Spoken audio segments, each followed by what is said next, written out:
السلام علیکم اسٹوڈنٹ، آج میں آپ کے ساتھ سویرے جو کل آنکھ میری کھلی کا خلاصہ شیئر کرنے والی ہوں، جس کے مصنف پرتز بخاری ہیں۔ اس سے پہلے اگر آپ چینل پہ نئے ہیں تو میں آپ کو بتا دوں کہ میں اس چینل پہ آپ کے سبجیکٹ سے ریلیٹڈ ٹاپک آپ کے ساتھ شیئر کرتی ہوں۔ میں کوشش کرتی ہوں کہ آپ کو ایسے سمجھاؤں کہ آپ اسے یاد نہ کریں اور سمجھ کے آپ آسانی کے ساتھ لکھ لیں، کیونکہ پیپرز ہونے والے ہیں، آپ بہت ساری چیزیں یاد نہیں کر سکتے نہ لکھ سکتے ہیں، اس لیے آپ ایسے سمجھ کے پڑھیں تاکہ آپ کو پیپر میں بہت آسانی ہو۔ اور اگر آپ کوئی بھی فیکلٹی سے تعلق رکھتے ہیں اور آپ کو کسی بھی سبجیکٹ سے ریلیٹڈ نوٹس چاہیے تو آپ کامنٹ میں لکھ سکتے ہیں، اور اگر آپ کو کوئی بات بھی سمجھ میں نہیں آئے تو آپ وہ کامنٹ میں بات پوچھ سکتے ہیں، میں آپ کو ضرور اس چیز کا رپلائی کروں گی۔ میں آپ کے ساتھ ایسے ٹاپک شیئر کر رہی ہوں جو مجھے لگ رہا ہے کہ ایگزام میں آئیں گے، جو موسٹ امپورٹنٹ ٹاپکس ہیں، تاکہ آپ کو ایگزام کی آسانی ہو جائے تیاری کرنے میں۔ تو آج میں آپ کے ساتھ جو خلاصہ شیئر کرنے والی ہوں، میں کوشش کروں گی بہت اچھے سے آپ کو سمجھاؤں۔ جو بھی بات آپ کو سمجھ میں نہیں آئے تو پلیز پوچھ لیجئے گا کامنٹس میں، اور آپ یہ ضرور یاد کر لیجئے گا، یہ 100% بہت امپورٹنٹ خلاصہ ہے۔ لاسٹ میں آپ کے ساتھ گیس پیپر بھی شیئر کروں گی، تو آپ کنیکٹڈ رہیں اس چینل کے ساتھ اور چینل کو بھی ضرور سبسکرائب کر لیں۔ تو خلاصہ جو ہے وہ پرتز بخاری نے لکھا ہے، آپ کو بہت زیادہ ڈیٹیل لکھنے کی ضرورت نہیں ہے شاعر کی، بس آپ تھوڑا بہت شاعر کا تعارف لکھ دیجیے گا اگر ٹائم ہو تو۔ اگر ٹائم نہیں ہے آپ کے پاس تو آپ وہ بھی نہیں لکھیے گا، اس سے بھی آپ کے نمبر ڈیٹیکٹ ہو جائیں گے، کیونکہ آپ کے پاس ٹائم نہیں بچے گا۔ تو خلاصہ جو ہے وہ سویرے جو آنکھ کھلی میری پرتز بخاری کی تخلیق ہے، جو پرتز بخاری کے شعر آفاق تصنیف پرتز کے مضامین سے ماخوذ اب عالمی اور ادبی شخصیات تھے۔ پرتز کا اصل نام احمد شاہ تھا۔ انہوں نے انگریزی اور عربی ادب میں ماسٹرز کیا۔ آل انڈیا ریڈیو کے ڈائریکٹر رہے۔ قیام پاکستان کے بعد لاہور آ گئے اور گورنمنٹ کالج لاہور کے پرنسپل مقرر ہو گئے۔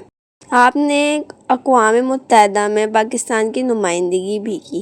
اردو میں خالص مزاح نگاری کی بنیاد رکھنے والوں میں بھی انہیں اہم مقام حاصل ہے۔ انہوں نے مغربی مزاح نگاری سے بھرپور استفادہ کیا، لیکن ان کی تخلیقات کا پس منظر مشرقی ہے۔ شاعر کے تعارف کے بعد آپ نے خلاصے کی ہیڈنگ ڈالنی ہے، اور اگر آپ کے پاس ٹائم نہیں ہے تو صرف آپ خلاصہ لکھیے گا۔ خلاصے کی ہیڈنگ ڈالنے کے بعد آپ لکھیں گے، اس مضمون میں پرتز بخاری نے بڑے خوبصورت انداز میں خود کو ایک نااہل، خودسست اور آرام طلب طالب علم کے کردار میں پیش کیا ہے۔ یہ طالب علم سے صبح سویرے اٹھ کر امتحان کی تیاری کے خواہش مند ہے۔ یہ آپ کاٹ دیجیے گا، یہ طالب علم صبح سویرے اٹھ کر امتحان کی تیاری کے خواہش مند ہے، یہ لکھیں گے آپ۔ اس کے بعد آپ لکھیں گے، بدقسمتی سے وہ اپنے پڑوسی لالا جی کے سامنے اس خواہش کا اظہار کر دیتے ہیں۔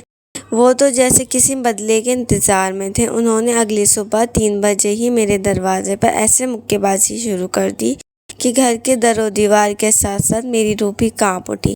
بالآخر میں نے کچھ گھبراہٹ اور کچھ غصے میں جلد بازی میں لیمپ جلایا۔ لالا جی کو روشنی نظر آئی تو طوفان تھم گیا۔ میں نے کھڑکی سے جب ستاروں کو دیکھا تو بہت صاف خطا ہو گئے۔ پہلے سوچا شاید سورج گرہن ہے، پھر میں نے سوچا کیا بات ہے، اندھیرا سا کیوں ہے، جس پر ان کا جواب آیا، 3 بجے ہی تمہارے لیے سورج نکل آئے گا۔ سن کر میری آنکھیں کھلی کی کھلی رہ گئیں، اور میں لالا جی پر غصہ ہوا اور کہنے لگا، یہ کہا تھا کہ صبح جلدی اٹھا دینا، اس کا مطلب یہ تھوڑی ہے کہ سونے ہی نہ دیں۔ اس کے بعد مصنف دوبارہ سو جاتے ہیں اور حسب معمول 10 بجے اٹھتے ہیں اور 12 بجے ہاسٹل چلے جاتے ہیں۔ وہاں ایک طالب علم کو پڑھتے ہوئے دیکھتے ہیں، جس پر ان کو بہت شرمندگی ہوتی ہے۔ شام کو جب ہاسٹل سے واپس آتے ہیں تو لالا جی کو دوبارہ صبح 6 بجے اٹھنے کا بول دیتے ہیں۔ لالا جی صبح 6 بجے ان کے دروازے پر گھونسوں کی بارش شروع کر دیتے ہیں۔ مصنف کی آنکھ کھل جاتی ہے، لیکن کچھ ہی دیر میں وہ دوبارہ سو جاتے ہیں اور سمجھتے ہیں کہ لالا جی نے انہیں دیر سے اٹھایا۔ بہرحال وہ لالا جی کا شکریہ ادا کرتے ہیں اور انہیں آئندہ بھی روزانہ صبح 6 بجے جگانے کے لیے کہہ دیتے ہیں۔ اگلے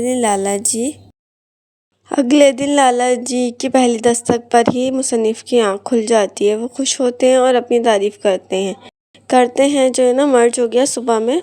تو آپ کرتے ہیں لکھیں گے، پھر صبح لالا جی کی آواز سے بیدار ہو گیا اور خوشی سے سلام کیا۔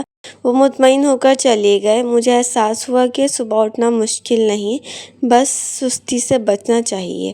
یہ ساری باتیں مصنف اپنے جوانی کے دور کی بتا رہے ہیں جب وہ امتحان کی تیاری کرتے تھے۔ اگر آپ کے پاس ٹائم زیادہ نہیں ہے تو آپ اسے شارٹ کر کے بھی لکھ سکتے ہیں۔ فل اسٹوری بتا دی ہے تاکہ آپ کو آسانی ہو لکھنے میں۔ اگر آپ چینل پر نئے ہیں تو سبسکرائب بھی ضرور کر لیجیے گا اور اپنا خیال رکھیے گا۔